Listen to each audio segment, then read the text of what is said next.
What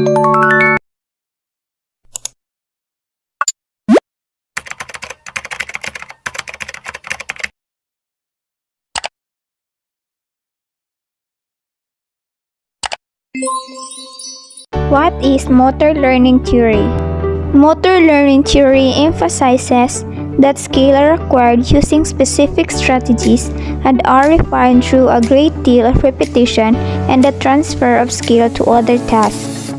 Motor learning is the understanding of acquisition and/or modification of movement. Motor learning is an assortment of adaptive process in motor control by which a new movement skill is being acquired, or skill acquisition.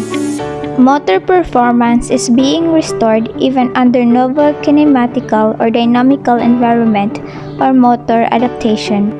Practicing the motor skill correctly is essential for learning to take place. In general, short period of intense practice will result in more learning than longer mass practice seasons. A student's ability to perform one motor skill effectively is independent of his or her ability to perform other motor skill.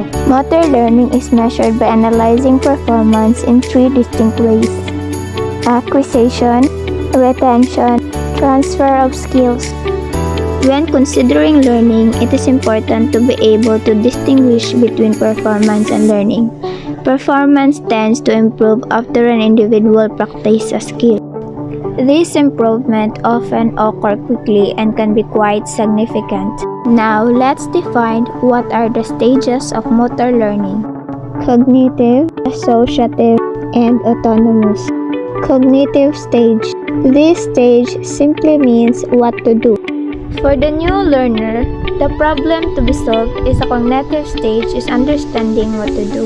It would be extremely difficult for someone to learn a skill without receiving any prior knowledge about the skill, whether the knowledge is visual or verbal. During the cognitive stage, it is important that the learner is provided with the necessary information, guidance, and time to establish sound fundamentals of movement. Sometimes making errors and taking a constructivism approach to coaching and learning can be useful. As you can see in this video, I am teaching my younger sister the dance steps. I am teaching her what to do. This is what we call the cognitive stage. I gather all the steps and teach her for her to perform it well.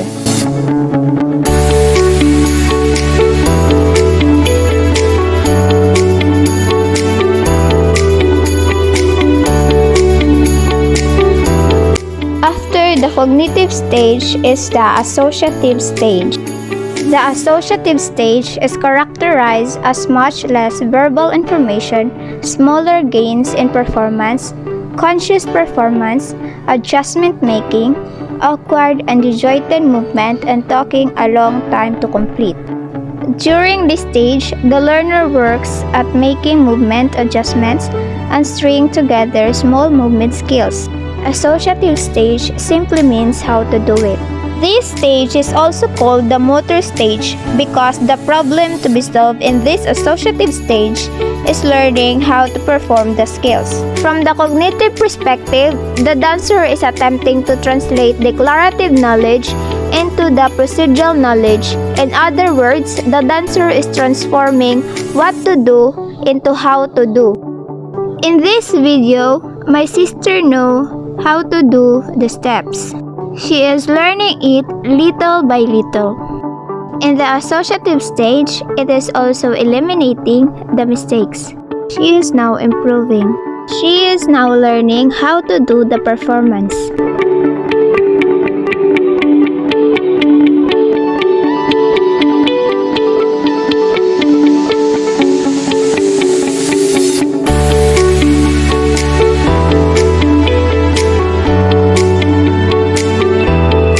Last but not the least is the autonomous stage. The final stage of motor acquisition, it is often requires training to arrive at the autonomous stage.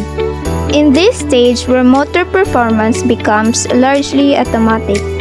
As soon as the learner stops thinking about the new movement, During the cognitive and associative stage, they are likely to respond automatically. In this stage means do it. In autonomous stage, ability to self-correct. Bago, nangilang ko bakit Lafa niya, walang ginagamit Kaya pala iba na tingin niya Sa bilis ng balat ay masisilaw ka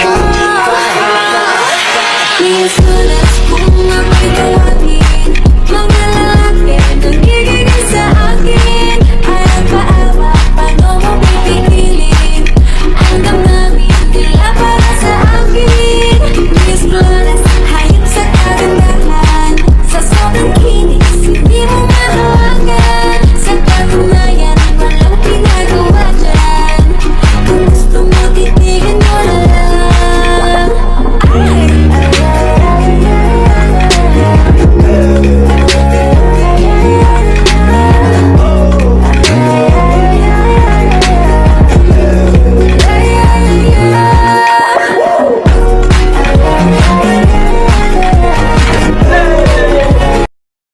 I know gold is not enough.